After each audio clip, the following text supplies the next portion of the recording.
Hello students, welcome to GDR Schooling Adda. So, ಇವತ್ತಿನ ದಿನ 6th class Karnataka state board syllabus social science part 2 ದಲ್ಲಿ ನಾವು already ancient dynasties of north ಇಂಡಿಯಾದ 2 part ಗಳನ್ನ ಮಾಡಿದ್ದೇವೆ. Okay, so ಅದರೊಳಗಡೆ ಇವಾಗ ನಾವು ಥರ್ಡ್ ಪಾರ್ಟ್ ಗುಪ್ತಾಸ್ ಬಗ್ಗೆ ಸ್ಟಡಿ ಮಾಡೋಣ. ಓಕೆ, ಸೊ ನಮ್ದು ಥರ್ಡ್ ಪಾರ್ಟ್ ಒಳಗೆ ಏನ್ ಬರ್ತಾ ಇದೆ, ancient dynasties of north India Guptas ಬರ್ತಾ ಇದೆ. ಥರ್ಡ್ ಪಾರ್ಟ್ ಒಳಗಡೆ ಗುಪ್ತಾಸ್ ನೆನ್ಪಿಟ್ಕೋರಿ, Karnataka state board syllabus.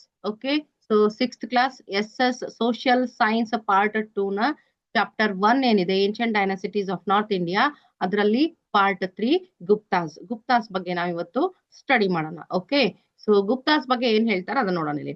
After Mauryans the Guptas built the empire. Gupta dynasty is an important royal family in India. Patliputra was the capital of Guptas. The most famous kings of this dynasty were Samudragupta and Chandragupta too. Okay, so ಇಲ್ಲೇನ್ ಹೇಳ್ತಾರಪ್ಪ ಅಂತಂದ್ರೆ after Mauryan empire ಆದ್ಮೇಲೆ ಗುಪ್ತಾಸ್ ಏನ್ ಮಾಡಿದ್ರು, ತಮ್ಮ empire ನ built ಮಾಡ್ತಾರ ಅಂತ ಹೇಳ್ತಾರೆ. ಓಕೆ, ಸೊ ಇದ್ರೊಳಗಡೆ ಏನಿದೆಯಪ್ಪ ಅಂದ್ರೆ ಇದು ಒಂದು ರಾಯಲ್ ಫ್ಯಾಮಿಲಿ ಆಗಿತ್ತು ಗುಪ್ತಾಸ್ದು. ಆಮೇಲೆ ಪಾಟಲಿಪುತ್ರ ಏನಾಗಿತ್ತಪ್ಪ ಅಂದ್ರೆ ಇವ್ರದ್ದು ಕ್ಯಾಪಿಟಲ್ ಆಗಿತ್ತು ಗುಪ್ತಾಸ್ದು ಅಂತ ಹೇಳ್ತಾರೆ. ಓಕೆ, ಸೊ ಇಲ್ಲಿ ಏನಪ್ಪಾ ಈ ಗುಪ್ತಾಸ್ ಡೈನಾಸಿಟಿ ಒಳಗಡೆ ನಾವು ಎಷ್ಟು ಜನ ಕಿಂಗ್ಸ್ ಅನ್ನ ನೋಡ್ತೀವಲ್ಲ, ಅದ್ರೊಳಗಡೆ ಎಲ್ಲರಿಗಿಂತ ಫೇಮಸ್ ಆಗಿರೋ ಕಿಂಗ್ಸ್ ಯಾರಂದ್ರೆ ಸಮುದ್ರಗುಪ್ತ ಮತ್ತು ಚಂದ್ರಗುಪ್ತ 2 ಅಂತ ಹೇಳ್ತೇವೆ. ಸೆಕೆಂಡ್ ಚಂದ್ರಗುಪ್ತ, ಎರಡನೇ ಚಂದ್ರಗುಪ್ತ ಅಂತ ಹೇಳಿ ನಾವು ಹೇಳ್ತೇವೆ.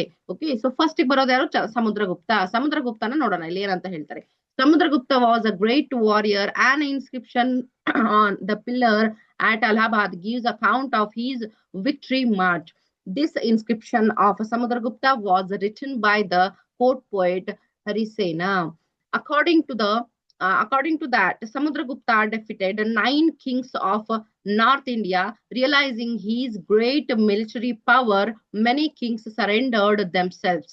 The Kushana rulers of distant Afghanistan and satraps Shakas anta ಹೇಳ್ತಾರೆ. Okay, so of Gujarat acknowledged Samudragupta's supremacy. Okay, so Samudragupta ಒಬ್ಬ ಏನಪ್ಪಾ ಅಂತಂದ್ರೆ ಗ್ರೇಟ್ ವಾರಿಯರ್ ಆಗಿದ್ದ. ಏನಪ್ಪಾ ಅಲಹಾಬಾದ್ ಅಲ್ಲಿ ಸಿಕ್ಕಿರುವಂತ ಇನ್ಸ್ಕ್ರಿಪ್ಷನ್ ಏನಿದೆ, ಒಂದು ಪಿಲ್ಲರ್ ಏನಿದೆ, ಅದ್ರ ಮೇಲೆ ಬರೆದಂತಹ ಒಂದು ಆ ಇನ್ಸ್ಕ್ರಿಪ್ಷನ್ ಅಲ್ಲಿ ಬರೆದಂತಹ ಒಂದು ಏನಪ್ಪಾ ಅಂದ್ರೆ ವಿಷಯಗಳು ಏನ್ ತಿಳಿಸುತ್ತವೆ, ಸಮುದ್ರಗುಪ್ತ ಎಷ್ಟೊಂದು ಟ್ಯಾಲೆಂಟೆಡ್ ಆಗಿದ್ದ, ಎಷ್ಟೊಂದು ಸ್ಟ್ರಾಂಗ್ ಕಿಂಗ್ ಆಗಿದ್ದ, ಅವನ ವಿಕ್ಟ್ರೀಸ್ ಯಾವ ರೀತಿ ಇತ್ತು ಅಂತ ಎಲ್ಲವನ್ನ ಎಕ್ಸ್ಪ್ಲೇನ್ ಮಾಡ್ತದೆ. ಈ ಒಂದು ಇನ್ಸ್ಕ್ರಿಪ್ಷನ್ ಅನ್ನ ಬರ್ದವ್ರು ಯಾರಪ್ಪ ಅಂತಂದ್ರೆ ಸಮುದ್ರಗುಪ್ತನ ಆಸ್ಥಾನದಲ್ಲಿದ್ದಂತಹ ಒಬ್ಬ ಪೋಯೆಟ್ ಯಾರಪ್ಪ ಅಂದ್ರೆ ಹರಿಸೇನ. ಅವರು ಈ ಇನ್ಸ್ಕ್ರಿಪ್ಷನ್ ಅನ್ನ ರೆಡಿ ಮಾಡಿದ್ರು ಅಂತ ಹೇಳ್ತಾರೆ. ಓಕೆ, ಸೊ ಅದರ ಪ್ರಕಾರ ಏನಪ್ಪಾ ಅಂದ್ರೆ ಸಮುದ್ರಗುಪ್ತ ಬಹಳಷ್ಟು ರಾಜರನ್ನ ಸೋಲಿಸಿದ. ನಾರ್ತ್ ಇಂಡಿಯಾ ಒಳಗಡೆ ಒಬ್ಬ ಫೇಮಸ್ 9 ಕಿಂಗ್ಸ್ ಅನ್ನ, 9 ಜನ ಕಿಂಗ್ಸ್ ಅನ್ನ ಅವನೇನ್ ಮಾಡಿದಪ್ಪ ಅಂತಂದ್ರೆ ಸೋಲ್ಸಿದ್ದ. ಓಕೆ, ಡೆಫಿಟ್ ಮಾಡಿದ್ದ ಅಂತ ಹೇಳಿ ನಾವು ನೋಡಬಹುದು. ಅವನ ಮಿಲಿಟರಿ ಪವರ್, ಅವನ ಪವರ್ ಅನ್ನ ನೋಡ್ಬಿಟ್ಟು ತುಂಬಾ ಜನ ಕಿಂಗ್ಸ್ ಏನಪ್ಪಾ ಅಂತಂದ್ರೆ ತಮಗ್ ತಾವೇ ಸರೆಂಡರ್ ಮಾಡ್ಕೊಂಡ್ಬಿಟ್ಟಿದ್ರು. ನೋ ವಾರ್ ಅಂತ ಹೇಳಿ, ಅಂದ್ರೆ ನಿಮ್ ಜೊತೆ ಯುದ್ಧನೇ ಮಾಡೋದ್ ಬೇಡ, ನಾವೇನ್ ಮಾಡ್ತೀವಪ್ಪ ಅಂದ್ರೆ ನಾವಾಗಿನೇ ಸರೆಂಡರ್ ಆಗ್ತೀವಿ ಅಂತ ಹೇಳಿ ಅವರು ತಾವಾಗಿನೇ ಸರೆಂಡರ್ ಮಾಡ್ಕೊಂಡ್ಬಿಟ್ಟಿದ್ರು ಅಂತ ಹೇಳ್ತಾರೆ. ಅದ್ರೊಳಗೆ ಕುಶಾನರ ರೂಲರ್ಸ್ ಆಗಿರಬಹುದು, ಅಫ್ಘಾನಿಸ್ತಾನ ಶಕಾಸ್ ಆಗಿರಬಹುದು, ಎಲ್ಲ ಏನಪ್ಪಾ ಅಂತಂದ್ರೆ ತಾವಾಗಿನೇ ಅವನ ಒಂದು ಸುಪ್ರಿಮಸಿಯನ್ನ ಅಕ್ಸೆಪ್ಟ್ ಮಾಡ್ಕೊಂಡು ಸಮುದ್ರಗುಪ್ತನ ಅವರು ಎಕ್ನಾಲೇಜ್ಮೆಂಟ್ ಕೊಟ್ಟಿದ್ರು. ನೀನು ಗ್ರೇಟ್ ಇದೆಯಪ್ಪ, ನೀನು ತುಂಬಾ ಸ್ಟ್ರಾಂಗ್ ರಾಜ ಇದೆ ಅಂತ ಹೇಳಿ ಅವರು ಎಕ್ನಾಲೇಜ್ಮೆಂಟ್ ಕೊಟ್ಟಿದ್ರು ಅಂತ ಹೇಳಿ ನೋಡ್ತೇವೆ. Okay, so later Samudragupta undertook an expedition to southern India and defeated 12 kings of the south. Among them, one of the kings was of Kanchi.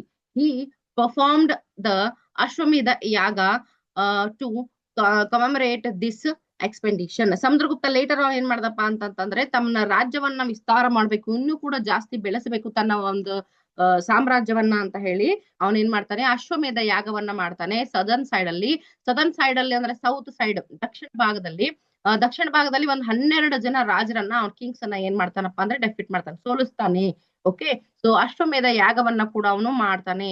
ಅಶ್ವಮೇಧ ಯಾಗ ಅಂದ್ರೆ ಗೊತ್ತಲ್ಲ, ಹಾರ್ಸ್ ಅನ್ನ ಪೂಜೆ ಮಾಡಿ ಬಿಟ್ಬಿಡ್ತಾರ. ಹಾರ್ಸ್ ಎಷ್ಟು ಉದ್ದಕ್ಕೆ ಹೋಗುತ್ತೋ ಅದೆಷ್ಟೆಲ್ಲ ಪ್ಲೇಸ್ ಅವ್ರ ಒಂದ್ ಅಂಡರ್ ಬರುತ್ತೆ. ಆ ಹಾರ್ಸ್ ಅನ್ನ ಯಾರಾದ್ರೂ ಹಿಡಿದು ಕಟ್ಟಬೇಕು. ಅಲ್ಲಿಗೆ ಹೋಗಿ ಯಾರಾದ್ರೂ ಹಿಡಿದು ಕಟ್ಟಿದ್ರೆ ಅವ್ರ ಜೊತೆಗೆ ಯುದ್ಧ ಮಾಡಿ ಆ ಒಂದು ಪ್ಲೇಸ್ ಅನ್ನ ಗೆದ್ಕೊಳ್ಳೋದು ಅಂತ ಹೇಳಿ ಅರ್ಥ ಆಗುತ್ತೆ. ಸೊ ಆ ರೀತಿಯ ಒಂದು ಅಶ್ವಮೇಧ ಯಾಗವನ್ನ ಸಮುದ್ರಗುಪ್ತ ಆ ಟೈಮ್ ಅಲ್ಲಿ ಮಾಡಿದ್ದ. ತನ್ನ ರಾಜ್ಯವನ್ನ ವಿಸ್ತರಣೆ ಮಾಡ್ಲಿಕ್ಕೆ, ಎಕ್ಸ್ಪಾಂಡ್ ಮಾಡ್ಲಿಕ್ಕೆ ಅವನು ಒಂದು ಏನ್ ಮಾಡಿದ, ಅಶ್ವಮೇಧ ಯಾಗವನ್ನ ಮಾಡಿದ್ದ ಅಂತ ಹೇಳಿ ನಾವು ನೋಡ್ತೇವೆ. Samudragupta was patron of education, himself a poet and musician. Samudragupta was accorded the title Kaviraja, king of poets. Coins have been found um, depicting him playing the veena. A senior Buddhist monk was Vasubandhu was his minister. Samudragupta's coin reflects the power, prosperity, and glory of a Gupta dynasty. ಅವನ ಕಾಲದಲ್ಲಿ ಇದ್ದಂತಹ coins ಏನಿದ್ದು, ಸಮುದ್ರಗುಪ್ತನ ಕಾಲದಲ್ಲಿ ಇದ್ದಂತಹ coins ಏನಿತ್ತು, ಆ coins ಗಳ ಮೇಲೆ ವಿವಿಧ ರೀತಿಯ ಒಂದು ಚಿತ್ರಗಳನ್ನ, ಮುದ್ರಣಗಳನ್ನ ಅವನು ಹಾಕ್ತಾ ಇದ್ದ. ಆ ಒಂದು ಚಿತ್ರಣಗಳೇನಪ್ಪಾ ಅಂತಂದ್ರೆ ಅವನ ಕಾಲದಲ್ಲಿ ಪ್ರಾಸ್ಪರಿಟಿ, ಗ್ಲೋರಿ, ಗುಪ್ತ ಡೈನಸಿಟಿ ಎಷ್ಟು ಚೆನ್ನಾಗಿತ್ತು, ಹೇಗಿತ್ತು ಅನ್ನೋದ್ರ ಬಗ್ಗೆ ಒಂದು ಕಲ್ಪನೆ ನಮಗೆ ಬರುತ್ತೆ ಅಂತ ಹೇಳಿ ಹೇಳ್ತಾರೆ. ಅದಷ್ಟೇ ಅಲ್ಲದೆ ಎಜುಕೇಶನ್ ಬಗ್ಗೆನೂ ಕೂಡ ತುಂಬಾ ಇಂಟ್ರೆಸ್ಟೆಡ್ ಆಗಿದ್ದ. ಸ್ವತಃ ಸಮುದ್ರಗುಪ್ತ ಒಬ್ಬ ಪೋಯೆಟ್ ಆಗಿದ್ದ. ಅವನಿಗೆ ಕವಿರಾಜ ಅಂತ ಹೇಳಿ ಕೂಡ ಟೈಟಲ್ ಇತ್ತು ಅಂತ ಹೇಳಿ ನಾವು ನೋಡ್ತೇವೆ. ವಾಟ್ ಇಟ್ ಮೀನ್ಸ್ ಕವಿರಾಜ? ಕವಿರಾಜ ಅಂದ್ರೆ ಕಿಂಗ್ ಆಫ್ ಪೋಯೆಟ್ಸ್ ಅಂತ ಹೇಳಿ ನಾವು ಹೇಳ್ತೇವೆ. ಆ ರೀತಿಯ ಒಂದು ಟೈಟಲ್ ಕೂಡ ಅವನಿಗೆ ಇತ್ತು ಅಂತ ಹೇಳಿ ನಾವು ನೋಡಬಹುದು. ಇದಾದ ಮೇಲೆ ನೆಕ್ಸ್ಟ್ ಬರೋದು ಚಂದ್ರಗುಪ್ತ 2. ಓಕೆ, ಸೆಕೆಂಡ್ ಚಂದ್ರಗುಪ್ತ, ಎರಡನೇ ಚಂದ್ರಗುಪ್ತ ಅಂತ ಹೇಳ್ತೇವೆ. ಸೊ ಅವನ ಬಗ್ಗೆ ನೋಡೋಣ. ಚಂದ್ರಗುಪ್ತ 2 ಅಂದ್ರೆ ಏನು? Second Chandragupta, the successor and son of Samudragupta, was an expert in warfare. He defeated satrapas ಅಂದ್ರೆ ಯಾರಿಲ್ಲಿ? Shakas, okay, who were ruling Gujarat for more than 3 centuries. This was his great military achievement. He had a title Vikramaditya. He issued new types of gold coins. Kalidasa and great poet and many other famous scholars were there in his court. Chandragupta 2 ಯಾರಪ್ಪ ಅಂತಂದ್ರೆ ಸಮುದ್ರಗುಪ್ತನ ಮಗ ಆಗಿದ್ದ. Okay, so ಇವನು ಯುದ್ಧ ಕಲೆಯಲ್ಲಿ ತುಂಬಾ famous ಆಗಿದ್ದ ಅಂತ ಹೇಳಿ ಹೇಳ್ತಾರೆ. ಓಕೆ, ಸೊ ಇವನ್ ಏನ್ ಮಾಡ್ದಪ್ಪ ಅಂದ್ರೆ ಸತ್ರಪಾಸ್ ಅಂತ ಏನಿದ್ರು, ಶಕಾಸ್ ಏನಿದ್ರು, ಗುಜರಾತ್ ಅನ್ನ ರೂಲ್ ಮಾಡ್ತಾ ಇದ್ರು. ಅವರು ಮೋರ್ ದೆನ್ 300 ಸೆಂಚುರಿ ವರೆಗೂ ಕೂಡ, 3 ಸೆಂಚುರೀಸ್ ವರೆಗೂ ಕೂಡ ಅವ್ರ ಏನ್ ಮಾಡ್ತಾ ಇದ್ರಪ್ಪ ಅಂದ್ರೆ ಗುಜರಾತ್ ಅನ್ನ ಅಲ್ಲಿ ಆಳ್ವಿಕೆನ ಮಾಡ್ತಾ ಇದ್ರು, ರೂಲ್ ಮಾಡ್ತಾ ಇದ್ರು. ಅಂತಹ ಒಂದು ಗುಜರಾತದಲ್ಲಿರುವಂತಹ ಶಕರನ್ನ ಚಂದ್ರಗುಪ್ತ 2 ಏನ್ ಮಾಡ್ತಾನಪ್ಪ ಅಂತಂದ್ರೆ ಸೋಲಿಸ್ತಾನೆ, ಅವರನ್ನ ಡೆಫೀಟ್ ಮಾಡ್ತಾನೆ ಅಂತ ಹೇಳಿ ಹೇಳ್ತೇವೆ. ಓಕೆ, ಸೊ ಅವನಿಗೆ ಒಂದು ಟೈಟಲ್ ಕೂಡ ಇತ್ತು, ಏನಂತ ಹೇಳಿ? ವಿಕ್ರಮಾದಿತ್ಯ ಅಂತ ಹೇಳಿ ಟೈಟಲ್ ಇತ್ತು. ಯಾರಿಗೆ? ಚಂದ್ರಗುಪ್ತ 2ಗೆ. ಅದೇ ರೀತಿ ಇವಾಗಲೇ ನಾವು ನೋಡಿದ್ವಿ, ಸಮುದ್ರಗುಪ್ತನಿಗೆ ಏನಂತ ಟೈಟಲ್ ಇತ್ತು? ಕವಿರಾಜ ಅಂತ ಹೇಳಿ ಇತ್ತು. ಮತ್ತೆ ಚಂದ್ರಗುಪ್ತ 2ಗೆ ಏನಿದೆಯಪ್ಪ ಅಂತಂದ್ರೆ ವಿಕ್ರಮಾದಿತ್ಯ ಅಂತ ಹೇಳಿ ಇದೆ. ಇವನ್ ಕೂಡ ಏನಪ್ಪಾ ಅಂತಂದ್ರೆ ಏನ್ ಮಾಡ್ತಾನೆ? ಬೇರೆ ಬೇರೆ ಕಾಯಿನ್ಸ್ ಗಳನ್ನ ರಿಲೀಸ್ ಮಾಡ್ತಾನೆ. ಆ ಕಾಯಿನ್ಸ್ ಗಳನ್ನ ನಾವಿಲ್ಲಿ ನೋಡಬಹುದಾಗಿದೆ. ಓಕೆ, ಸೊ ಅದ್ರಗಳ ಮೇಲೆ ಚಿತ್ರ ನೋಡಬಹುದು ನೀವು. ಹಾರ್ಸ್ ಚಿತ್ರ ಇದೆ. ಓಕೆ, ಸೊ ಬೇರೆ ಬೇರೆ ಚಿತ್ರಣಗಳನ್ನು ನಾವಿಲ್ಲಿ ಕಾಣಬಹುದಾಗಿದೆ. ಇಷ್ಟೇ ಇಲ್ಲದೆ ಅವನ ಕೋರ್ಟ್ ಅಲ್ಲಿ, ಅಂದ್ರೆ ಅವನ ಒಂದು ಆಸ್ಥಾನದಲ್ಲಿ ಕಾಳಿದಾಸನಂತಹ ಗ್ರೇಟ್ ಪೋಯೆಟ್ ಗಳಿದ್ರು. ತುಂಬಾ ಬೇರೆ ಬೇರೆ ಫೇಮಸ್ ಆಗಿರುವಂತಹ ಸ್ಕಾಲರ್ಸ್ ಗಳು ಕೂಡ ಅಲ್ಲಿ ಇದ್ರು ಅಂತ ಹೇಳಿ ನಾವು ನೋಡಬಹುದು. The empire proposed well in the field of economy, literature, iconography, architecture, painting, science and mathematics flourished like never before. Okay, so ಈ ರಾಜ ಏನಪ್ಪಾ ಅಂತಂದ್ರೆ ಚಂದ್ರಗುಪ್ತ, ಎರಡನೇ ಚಂದ್ರಗುಪ್ತ ಏನಿದ್ದ, ಅವನು ಬರೀ ಕೇವಲ ಏನಪ್ಪಾ ಅಂತಂದ್ರೆ ಒಂದು ಯುದ್ಧ ಕಲೆಯಲ್ಲಿ ಮಾತ್ರ ಅಲ್ಲ, ಎಜುಕೇಶನ್ ಅಲ್ಲಿ, ಎಕನಾಮಿಕ್ ಅಲ್ಲಿ, ಲಿಟ್ರೇಚರ್ ಆಗಿರ್ಬಹುದು, ಐಕನೋಗ್ರಫಿ ಆಗಿರ್ಬಹುದು, ಆರ್ಕಿಟೆಕ್ಚರ್ ಆಗಿರ್ಬಹುದು, ಪೇಂಟಿಂಗ್ ಆಗಿರ್ಬಹುದು, ಸೈನ್ಸ್ ಮ್ಯಾಥ್ಸ್ ಆಗಿರ್ಬಹುದು, ಎಲ್ಲದರಲ್ಲಿಯೂ ಕೂಡ ಏನಪ್ಪಾ ಅಂತಂದ್ರೆ ಒಂದ್ ಒಳ್ಳೆಯ ಒಂದು ಏನು ಅವಕಾಶ ಎಲ್ರಿಗೂ ಕೊಟ್ಟ, ಅದನ್ನ ಬೆಳೆಸ್ಲಿಕ್ಕೆ ಒಂದು ಅವಕಾಶ ಮಾಡಿ ಕೊಟ್ಟ ಅಂತ ಹೇಳಿ ನಾವು ನೋಡಬಹುದು. ಫಹೇನ್ ಅಂತ ಹೇಳಿ ನೋಡ್ತೇವೆ. ನೆಕ್ಸ್ಟ್ ಬರೋದು, he was a Buddhist pilgrim from China. He visited India with a longing to see the birthplace of Buddhism. That was during the period of Chandragupta II. Fahim has recorded his experience in India in his book Fokoki. According to him, crimes were rare in Gupta Empire. Administration was pro-people. Travel around the country was smooth. Okay, Fahien ಅಂತ ಹೇಳಿ ಒಬ್ಬ Buddhist pilgrim ಇರ್ತಾನೆ, ಚೀನಾದವನು. ಅವನ್ ಏನ್ ಮಾಡ್ತಾನಪ್ಪ ಅಂದ್ರೆ Buddhism ನ ಎಲ್ಲಿ ಪ್ರಾರಂಭ ಆಯ್ತು, ಹುಟ್ಟಿ ಎಲ್ಲ ಆಯ್ತು, ಅದನ್ನ ನಾನು ನೋಡ್ಬೇಕನ್ನೋ ಒಂದು ಉದ್ದೇಶಕ್ಕಾಗಿ ಅವನು ಇಂಡಿಯಾಕ್ ಬಂದಿರ್ತಾನೆ. ಅವನು ಯಾರ ಟೈಮಲ್ಲಿ ಬಂದಿರ್ತಾನಪ್ಪ ಅಂದ್ರೆ ಚಂದ್ರಗುಪ್ತ, ಎರಡನೇ ಚಂದ್ರಗುಪ್ತನ ಟೈಮಲ್ಲಿ ಬಂದಿದ್ದ. ಅವನು ಬಂದು ಅವನ ಒಂದು ಪುಸ್ತಕವನ್ನ ಅವನು ಬರೀತಾನ. ಅವನ ಎಕ್ಸ್ಪೀರಿಯನ್ಸ್ ಅನ್ನ ಎಲ್ಲ ಏನ್ ಮಾಡ್ತಾನ, ಅವನು ರೆಕಾರ್ಡ್ ಮಾಡ್ತಾನೆ. ಅವನ ಪುಸ್ತಕದ ಹೆಸರೇನು? ಫೋಕೋಕಿ. ಈ ಒಂದು ಬುಕ್ ಅಲ್ಲಿ ಅವನೇನ್ ಬರೀತಾನಪ್ಪ ಅಂದ್ರೆ ಚಂದ್ರಗುಪ್ತನ ಸಮಯದಲ್ಲಿ ಏನಾಗಿತ್ತು, ಗುಪ್ತ ಎಂಪೈರ್ ಅಲ್ಲಿ ಕ್ರೈಮ್ ಗಳು ಆಗ್ತಾನೆ ಇರ್ಲಿಲ್ಲ, ಬಹಳ ಕಡಿಮೆ ಪ್ರಮಾಣದಲ್ಲಿತ್ತು. ಯಾಕಂದ್ರೆ ಅಡ್ಮಿನಿಸ್ಟ್ರೇಷನ್ ತುಂಬಾ ಸ್ಟ್ರಾಂಗ್ ಆಗಿತ್ತು ಅಂತ ಅವ್ನು ಹೇಳ್ತಾನಲ್ಲಿ. ಅದಷ್ಟೇ ಅಲ್ಲದೆ ಅಲ್ಲಿ ಸುತ್ತ ಏನಪ್ಪಾ ಅಂದ್ರೆ ಕಂಟ್ರಿಯಲ್ಲಿ ಟೂರ್ ಮಾಡ್ಲಿಕ್ಕೆ ಅವನಿಗೆ ಯಾವುದೇ ರೀತಿಯ ಒಂದು ಪ್ರಾಬ್ಲಮ್ ಬರ್ಲಿಲ್ಲ, ಟ್ರಾವೆಲ್ ಮಾಡ್ಲಿಕ್ಕೆ ಯಾವುದೇ ರೀತಿ ಸಮಸ್ಯೆ ಬರ್ಲಿಲ್ಲ. ಬಹಳ ಚೆನ್ನಾಗಿ ಅವನು ಟ್ರಾವೆಲ್ ಮಾಡ್ಕೊಂಡು ಯಾವುದೇ ತೊಂದರೆ ಇರ್ಲಾರ್ದೆ ಟ್ರಾವೆಲ್ ಅನ್ನ ಮುಗಿಸ್ಕೊಂಡು ಹೋದ ಅಂತ ಹೇಳಿ ಅವನ ಮೆನ್ಷನ್ ಮಾಡ್ತಾನೆ. Fahim traveled for many years in India visiting Buddhist sites. He returned to his country with many Buddhist scriptures. he translated them into Chinese language. Okay, so ಏನಪ್ಪಾ ಅಂತಂದ್ರೆ ಫಹೇನ್ ತುಂಬಾ ವರ್ಷಗಳ ಕಾಲ ಇಂಡಿಯಾದಲ್ಲಿ ವಿಸಿಟ್ ಮಾಡ್ದ, ಎಲ್ಲಾ ಬುದ್ಧಿಸ್ಟ್ ಪ್ಲೇಸ್ ಗಳಿಗೂ ಅವನು ಹೋದ. ಅಲ್ಲಿ ಹೋಗಿ ಏನ್ ಮಾಡ್ದಪ್ಪ ಅಂತಂದ್ರೆ ಅವನು ಬಹಳಷ್ಟು ಸ್ಕ್ರಿಪ್ಚರ್ಸ್ ಗಳನ್ನ ಕಲೆಕ್ಟ್ ಮಾಡ್ತಾನೆ. ಅವುಗಳನ್ನ ಏನ್ ಮಾಡ್ತಾನಪ್ಪ ಅಂದ್ರೆ ಬುದ್ಧಿಸ್ಟ್ ಗಳ ಬಗ್ಗೆ ಏನ್ ಮೆನ್ಷನ್ ಮಾಡಿಟ್ಟಿದ್ರು ಒಂದು ದಾಖಲೆಗಳನ್ನ ಪಡೆದುಕೊಂಡು ಆ ದಾಖಲೆಗಳನ್ನ ಏನ್ ಮಾಡ್ತಾನಪ್ಪ ಅಂದ್ರೆ ಚೈನೀಸ್ ಲ್ಯಾಂಗ್ವೇಜ್ ಅಲ್ಲಿ ಕನ್ವರ್ಟ್ ಮಾಡ್ತಾನೆ, ಅವನ್ನ ಟ್ರಾನ್ಸ್ಲೇಟ್ ಮಾಡ್ತಾನೆ ಅಂತ ಹೇಳಿ ನಾವು ನೋಡಬಹುದು. ಅಂದ್ರೆ ಚೈನೀಸ್ ಅಂಡರ್ಸ್ಟ್ಯಾಂಡ್ ಆಗ್ಬೇಕಲ್ಲ ಇಲ್ಲಿ ಏನಾಗಿತ್ತು ಏನಿಲ್ಲ ಅಂತ ಹೇಳಿ. ಸೊ ದಟ್ಸ್ ವೈ ಅವನೇನ್ ಮಾಡ್ತಾನಪ್ಪ ಅಂದ್ರೆ ಚೈನೀಸ್ ಲ್ಯಾಂಗ್ವೇಜ್ ಅಲ್ಲಿ ಅವನ್ನ ಟ್ರಾನ್ಸ್ಲೇಟ್ ಮಾಡ್ತಾನೆ ಅಂತ ಹೇಳಿ ನಾವು ನೋಡಬಹುದು. ಕಾಂಟ್ರಿಬ್ಯೂಷನ್ ಆಫ್ ದ ಗುಪ್ತಾಸ್ ಯಾವ್ಯಾವ ಫೀಲ್ಡ್ ಅಲ್ಲಿ ಏನೇನ್ ಕಾಂಟ್ರಿಬ್ಯೂಷನ್ ಮಾಡಿದ್ದಾರೆ ಅಂತ ಹೇಳಿ ಶಾರ್ಟ್ ಆಗಿ ನೋಡ್ಕೊಂಡು ಬರೋಣ. ಓಕೆ, ಸೊ ಸಂಸ್ಕೃತ ಲಿಟ್ರೇಚರ್ ಅಲ್ಲಿ ನೋಡಬಹುದು ಸ್ಟಾರ್ಟಿಂಗ್ ಆಗಿ during the Gupta period Sanskrit language developed well due to royal patronage. Kalidasa was a great poet of the Gupta times. He is one of the best playwrights of the world. He was one of the 9 jewels men, a Navaratna, who adorned the court of Chandragupta II. Kalidasa had composed 4 epic and 3 dramas. Abhijna Shakuntalam is his great play. He has been hailed as Kavikula Guru. Okay, so Sanskrit literature ದಲ್ಲಿ ಏನಾಗುತ್ತಪ್ಪ ಅಂತಂದ್ರೆ ಗುಪ್ತ ಸಮಯದಲ್ಲಿ Sanskrit language ತುಂಬಾನೇ develop ಆಗಿತ್ತು, ತುಂಬಾನೇ ಬೆಳವಣಿಗೆ ಹೊಂದಿತ್ತು. ಕಾಳಿದಾಸ ಅವರ ಒಂದು ಆಸ್ಥಾನದಲ್ಲಿದ್ದ ಗುಪ್ತ ಟೈಮ್ ಅಲ್ಲಿ. ಓಕೆ, ಸೊ ಅವನು ತುಂಬಾ ಚೆನ್ನಾಗಿ ನಾಟಕಗಳನ್ನ ಬರಿತಾ ಇದ್ದ, ಅದೇ ರೀತಿ ಬೇರೆ ಬೇರೆ ಕವಿತೆಗಳನ್ನ ಕವನಗಳನ್ನ ಅವನು ಬರೆದಿದ್ದ, ಗ್ರಂಥಗಳನ್ನ ರಚನೆ ಮಾಡಿದ್ದ. ಅವನ ಬರೆದಂತಹ ನಾಟಕಗಳಲ್ಲಿ ಏನಪ್ಪಾ ಅಂದ್ರೆ ಅತಿ ಹೆಚ್ಚಾಗಿ ಪ್ರಸಿದ್ಧಿಯನ್ನ ಪಡೆದಿದ್ದು ಅಭಿಜ್ಞಾ ಶಕುಂತಲಂ ಅಂತ ಹೇಳಿ ಅವನು ಒಂದು ನಾಟಕವನ್ನು ಬರೀತಾನೆ. ಆ ಒಂದು ನಾಟಕ ತುಂಬಾ ಫೇಮಸ್ ಆಗಿತ್ತು ಅಂತ ಹೇಳಿ ನಾವು ನೋಡಬಹುದು. ಅವನಿಗೆ ಕವಿಕುಲ ಗುರು ಅಂತ ಹೇಳಿ ಕೂಡ ಏನ್ ಮಾಡಿದ್ರಪ್ಪ ಅಂದ್ರೆ ಕರೆದ್ರು ಅಂತ ಹೇಳಿ ನಾವು ನೋಡ್ತೀವಿ. ಓಕೆ, ಸೊ ನವರತ್ನಗಳು ಅಂತ ಹೇಳಿ ನಮ್ಮಲ್ಲಿ ಕರೀತಾರೆ ಕವಿಗಳನ್ನ. ಆ ನವರತ್ನಗಳಲ್ಲಿ ಒಬ್ಬನಾದಂತಹ ಈ ಯಾರಪ್ಪ ಅಂತಂದ್ರೆ ಕಾಳಿದಾಸ ಅಂತ ಹೇಳಿ ನಾವು ನೋಡಬಹುದಾಗಿದೆ. Shudraka who wrote Mrichchhakatika and Vishakadatta who wrote Mudra Rakshasa were other famous dramatic of that time. Vishnu Sharma's Panchatantra belongs to this period. Amara Simha's Amarakosha dictionary is a rare work. It is still used today. Okay, so ಏನ್ ಹೇಳ್ತಾರಪ್ಪ ಅಂದ್ರೆ ಕೇವಲ ಕಾಳಿದಾಸ ಮಾತ್ರ ಅಲ್ಲ, ಅವಾಗ ಮತ್ತೇನಪ್ಪಾ ಅಂತಂತಂದ್ರೆ ಶೂದ್ರ ಕಾನೂನ್ ಏನ್ ಬರೆದಿರ್ತಾರೆ,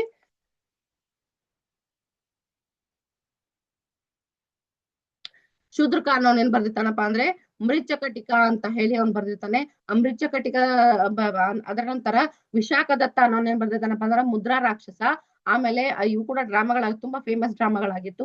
Vishnu ಶರ್ಮನ Panchatantra stories ನಾವು ಇವಾಗ್ಲೂ ಕೂಡ ಓದ್ತಿರ್ತೀವಿ, ಮಕ್ಕಳೆಲ್ಲ ಇವಾಗ ಓದ್ತಿರ್ತೀರಿ ಅದಲ್ವಾ. ಪಂಚತಂತ್ರ ಸ್ಟೋರೀಸ್ ಅಂದ್ರೆ ಎಲ್ಲರಿಗೂ ತುಂಬಾ ಇಷ್ಟ. ಸೊ ಇವುಗಳನ್ನ ಬರ್ದವನು ಯಾರು, ವಿಷ್ಣು ಶರ್ಮ ಬರ್ದಂತಹ ಪಂಚತಂತ್ರಗಳಾಗಿರಬಹುದು. ಆಮೇಲೆ ಅಮರಸಿಂಹ ಬರ್ದಂತಹ Amarakosha, still it is in use. ಆ ಒಂದು ಡಿಕ್ಷನರಿ ಏನಿದೆ, ಅಮರಕೋಶ ಅನ್ನೋ ಡಿಕ್ಷನರಿ ಏನಿದೆ, ಆ ಡಿಕ್ಷನರಿಯನ್ನ ಇವಾಗೂ ಕೂಡ ಯೂಸ್ ಮಾಡ್ತಾರೆ. ಓಕೆ, ಸೊ ಇಷ್ಟೆಲ್ಲ ಏನಪ್ಪಾ ಅಂದ್ರೆ ಸಂಸ್ಕೃತ ಲಿಟ್ರೇಚರ್ ಅಲ್ಲಿ ಗುಪ್ತರ ಕಡೆಯಿಂದ ಒಂದು ಕೊಡುಗೆ, ಒಂದು ಕಾಣಿಕೆ ಅಂತ ಹೇಳಿ ನಾವು ನೋಡ್ಬೋದು, ಅವರ ಸಪೋರ್ಟ್ ಅಂತ ಹೇಳಿ ನಾವು ನೋಡ್ಬೋದು. ಓಕೆ, ಅವರ ಕಾಂಟ್ರಿಬ್ಯೂಷನ್ ಅಂತ ಹೇಳಿ ನೋಡ್ಬೋದು. ಯಾಕಂದ್ರೆ ಇವೆಲ್ಲ ಆಗಿದ್ದು ಗುಪ್ತಾಸ್ ಟೈಮ್ ಅಲ್ಲಿ ಅಂತ ಹೇಳಿ ನಾವು ನೋಡಬಹುದಾಗಿದೆ. ಅದ್ ಬಿಟ್ರೆ ನೆಕ್ಸ್ಟ್ ನೋಡೋದು ಟೆಂಪಲ್ ಆರ್ಕಿಟೆಕ್ಚರ್ ಅಂತ ಹೇಳಿ ಹೇಳ್ತೇವೆ. In our country temple architecture developed during the times of Guptas. The Sanchi temple in Madhya Pradesh is the oldest temple in India. Other temples of the Guptas are at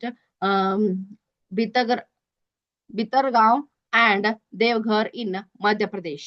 The idol of Lord Vishnu in the Dashavatara temple at Devghar is very beautiful.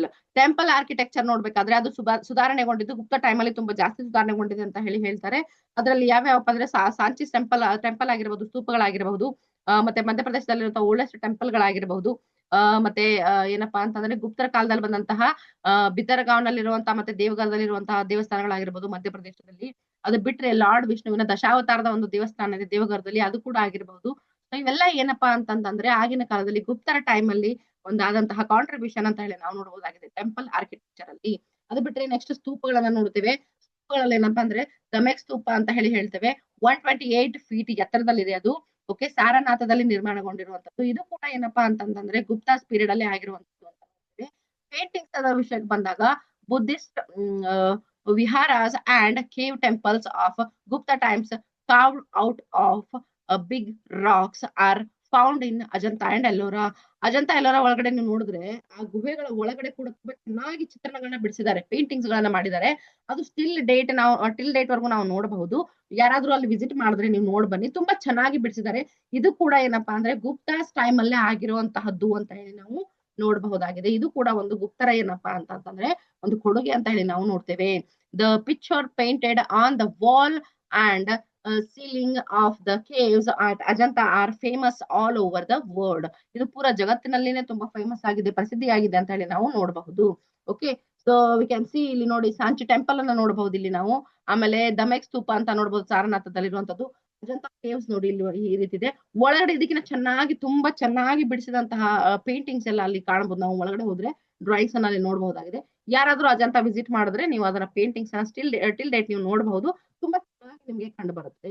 Okay, ಇದು ಬಿಟ್ರೆ science mathematics ಅಲ್ಲಿ ಏನಪ್ಪಾ ಇವ್ರದೊಂದು ಮತ್ತೆ ಆಸ್ಟ್ರೋನಮಿಯಲ್ಲಿ ಏನು gift ಇತ್ತು, ಒಂದು ಕೊಡುಗೆ ಇತ್ತು ಅಂತ ಹೇಳಿ ನಾವು ನೋಡಿದ್ರೆ ಗುಪ್ತಾಸ್ದು science and technology got tremendous progress during the Gupta period.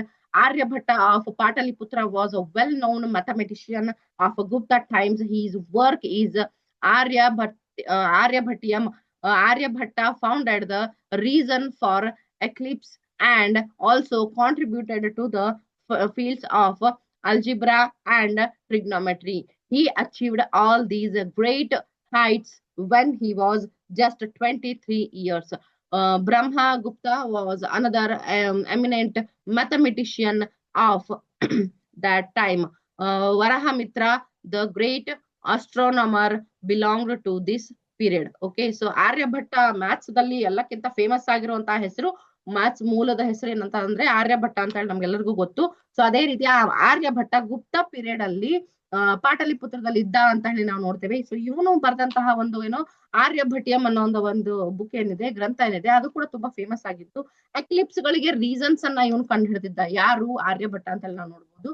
So ಇದಷ್ಟೇ ಅಲ್ಲ, ಇವನು ಬಿಟ್ರೆ ಇವನು ಅಲ್ಜಿಬ್ರಾ ಮತ್ತೆ ಟ್ರಿಗ್ನೋಮೆಟ್ರಿಯಲ್ಲಿ ಕೂಡ ಇವನು ತನ್ನ ಕೊಡುಗೆಯನ್ನ ಕೊಟ್ಟಿದ್ರು. ಯಾರು? ಆರ್ಯಭಟ್ಟ ಅನ್ನೋರು. ಓಕೆ, ಸೊ ಇವರೆಲ್ಲ ಯಾವ ಸಮಯದಲ್ಲಿ ಇದ್ರಪ್ಪ ಅಂದ್ರೆ ಗುಪ್ತಾಸ್ ಪೀರಿಯಡ್ ಅಲ್ಲಿ ಇದ್ರು. ಆರ್ಯಭಟ್ಟ ಯಾರ ಸಮಯದಲ್ಲಿ ಇದ್ರು? ಗುಪ್ತಾಸ್ ಪೀರಿಯಡ್ ಅಲ್ಲಿ ಇದ್ರು. ಸೊ ಆ ಟೈಮ್ ಅಲ್ಲೇ ಇವ್ರ ಅಚೀವ್ಮೆಂಟ್ ಗಳನ್ನ ಮಾಡಿದ್ರು.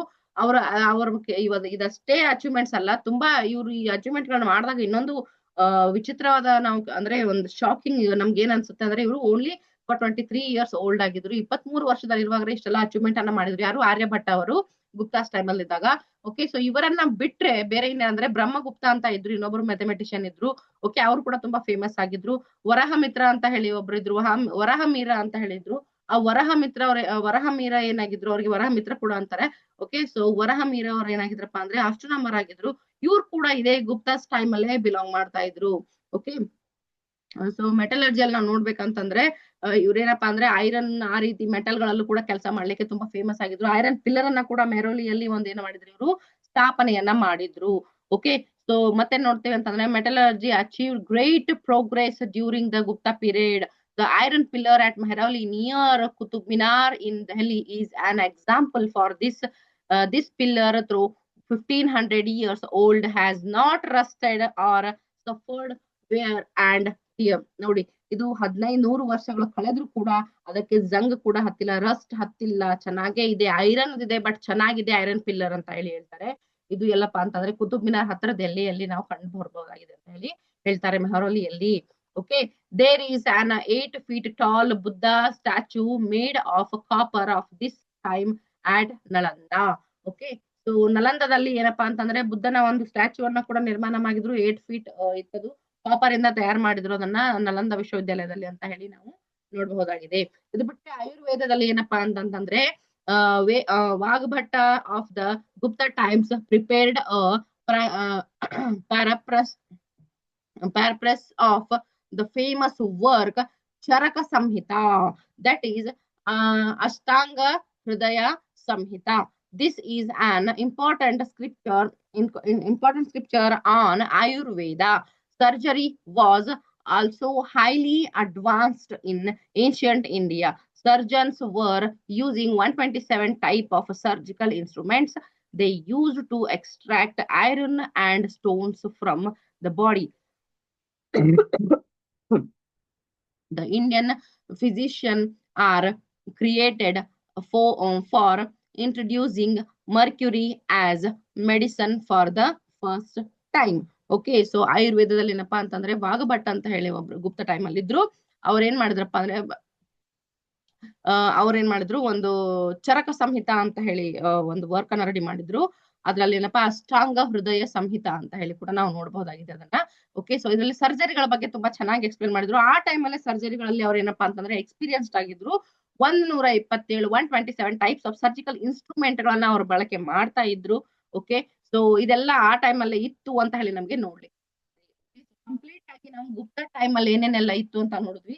ಅವರು ಆರ್ಕಿಟೆಕ್ಚರ್ ಅಲ್ಲಿ ಇದ್ರು, ಮ್ಯಾಥ್ಸ್ ಅಲ್ಲಿ, ಸೈನ್ಸ್ ಅಲ್ಲಿ, ಆಮೇಲೆ ಆಯುರ್ವೇದದಲ್ಲಿ, ಓಕೆ, ಪೇಂಟಿಂಗ್ಸ್ ಅಲ್ಲಿ, ಸ್ಕಲ್ಪ್ಚರ್ ಗಳಲ್ಲಿ ತುಂಬಾನೇ, ಆಮೇಲೆ ಟೆಂಪಲ್ ಆಗಿರ್ಬೋದು, ಸಂಸ್ಕೃತ ಲ್ಯಾಂಗ್ವೇಜ್ ಆಗಿರ್ಬೋದು, ಎಲ್ಲಾ ವಿಷಯಗಳನ್ನ ಡೆವಲಪ್ ಮಾಡ್ಲಿಕ್ಕೆ ಗುಪ್ತ ಟೈಮ್ ಅಲ್ಲಿ ತುಂಬಾನೇ ಅವಕಾಶ ಸಿಕ್ಕಿತ್ತು ಜನರಿಗೆ ಅಂತ ಹೇಳಿ ನಾವು ನೋಡ್ತೇವೆ.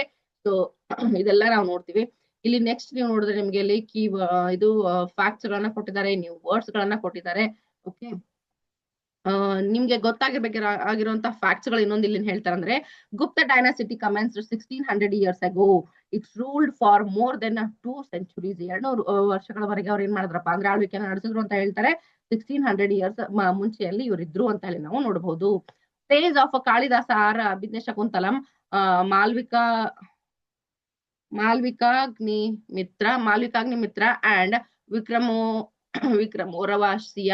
Okay, poems Raghuvamsha, Kumarasambhava, ಮತ್ತೆ Ritusamhara and ಮೇಘದತ್ತ.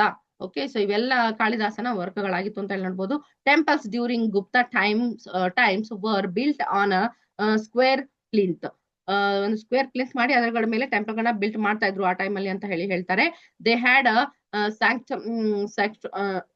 ಸ್ಯಾಂಕ್ಟೋರಮ್ and only ಪೊರಿಟಿಕೋ.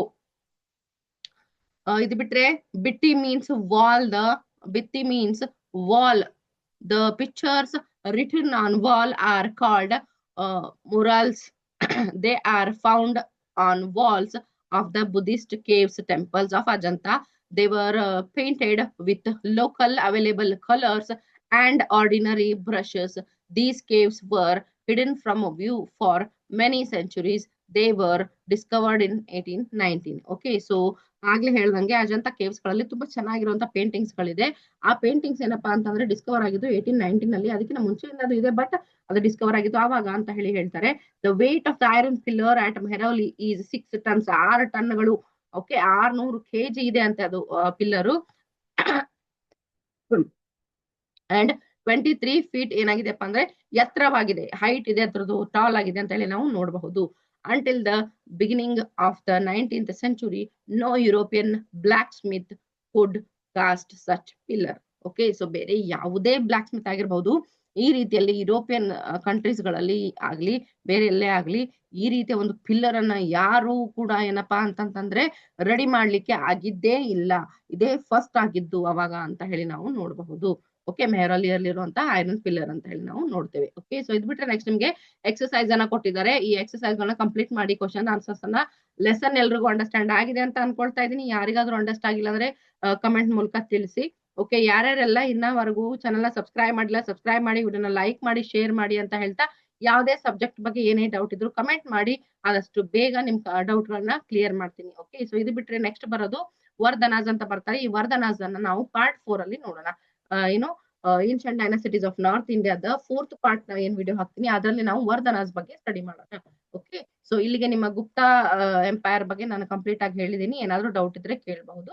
Okay, so next ವಿಡಿಯೋದಲ್ಲಿ ಆದಷ್ಟು ಬೇಗ ನಿಮ್ಮನ್ನ ಭೇಟಿ ಆಗ್ತೀನಿ. ಏನಾದ್ರೂ ಡೌಟ್ಸ್ ಇದ್ರೆ ಕೇಳಿ ಅಂತ ಹೇಳ್ತಾ ಮತ್ತೊಂದ್ಸಲ ಹೇಳ್ತಾ ಇದ್ದೀನಿ, ಯಾರೆಲ್ಲ ಏನು ಚಾನಲ್ ಏನು ಸಬ್ಸ್ಕ್ರೈಬ್ ಮಾಡ್ಕೊಂಡಿಲ್ಲ ಸಬ್ಸ್ಕ್ರೈಬ್ ಮಾಡ್ಕೊಳ್ಳಿ, ವಿಡಿಯೋನ ಲೈಕ್ ಮಾಡಿ, ಶೇರ್ ಮಾಡಿ ಅಂತ ಹೇಳ್ತಾ ನೆಕ್ಸ್ಟ್ ವಿಡಿಯೋದಲ್ಲಿ ಭೇಟಿ ಆಗೋಣ. ಅಲ್ಲಿವರೆಗೂ have a nice day. Bye bye.